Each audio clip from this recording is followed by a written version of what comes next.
আবেলি সময়ত গ'লো এটা নিউজ কৰিবলৈ। এইটো ৰাস্তাত যেতিয়া মই গাড়ী চলাব পাৰিছোঁ, তেতিয়াহ'লে আৰু গাড়ী চলাবলৈ যে সকলো ৰাস্তাতে পাৰিম তাৰ কোনো কিন্তু সন্দেহ নাই। দিয়ক, চাহ বাগানৰ ৰাস্তা এইটো। বাগানৰ এৰিয়াৰ ভিতৰত সোমাই গ'লোঁ। গাড়ীখন সোমাওঁতে প্ৰথম ভবা নাছিলোঁ যে ৰাস্তা এনেকুৱা অৱস্থা হ'ব, কিন্তু তথাপিও লাহে লাহে নি থাকিলোঁ। ভাবিলোঁ এক্সপিৰিয়েঞ্চো হ'ব চলোৱা, আৰু যিহেতু পাৰিলোঁৱেই নি পিনি। আৰু তাৰপিছত গৈছিলোঁ এটা নিউজ কৰিবলৈ যে বাগানৰ বোলে পানী বেয়া আহিছে। তাকে কৈ প্ৰথমে নিউজ কৰি ল'লোঁ। এয়া মানসিয়ে ভিডিঅ' কৰি আছিলে। পানীয়েইটো আমাৰ মেইন। পানীয়ে যদি ভাল নহয় তেতিয়াহ'লে আমাৰ কিমান সমস্যা হয় আপোনালোকেতো ভালদৰেই জানিব। গতিকে এয়া চাওকচোন কেনেকুৱা ঘোদা পানী আহিছে। ইয়াতকৈও বোলে কেতিয়াবা বেয়া পানী আহে।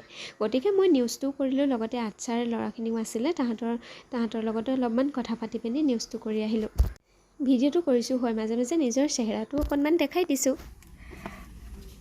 আজি এনেকুৱা ৰাস্তাত মানে গাড়ী চলাইছোঁ। এনেকুৱা ৰাস্তাত গাড়ী চলালে মানে বহুত ভাল এক্সপিৰিয়েঞ্চ হৈ গৈছে আৰু, হয়নে মানসি? হয় হয় হয়। তাৰপিছত নিউজটো কৰি পিনি ওলাই আহিলোঁ। চাওঁচোন কিনো কৰিব পাৰোঁ। পানীৰ যিহেতু ইমানখিনি সমস্যা হৈছে, দেখিও বেয়া লাগিছে। আশা কৰিছোঁ সোনকালে বাগানৰ কৰ্তৃপক্ষই ইয়াৰ এটা উচিত সিদ্ধান্ত ল'ব আৰু পানীৰ ব্যৱস্থাটো সোনকালে ঠিক কৰি দিব। আৰু এয়া আমি ৰাস্তা এদিনি ওলাই গৈছোঁ। দেখিছে কিমান ঠেক ৰাস্তা এইটো। এইফালে ছাইডত মানুহ বহি আছে, এইফালে গাড়ী, মুঠতে যেনে ওলাই গৈ পিনি পালোঁগৈ টিয়কৰ আমাৰ হাইৱে'। এয়া হৈছে আমাৰ টিয়কৰ হাইৱে অৱস্থা।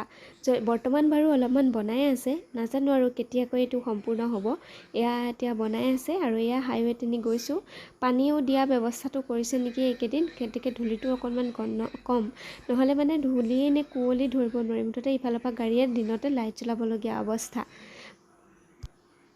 নিউজ কৰি মেলি সামৰি আমি আহিলোঁ, আৰু তাৰপিছত আমি পালোঁহি টিয়কত কাম দুটামান আছিলে, সেইকেইটা কৰি ল'লোঁ।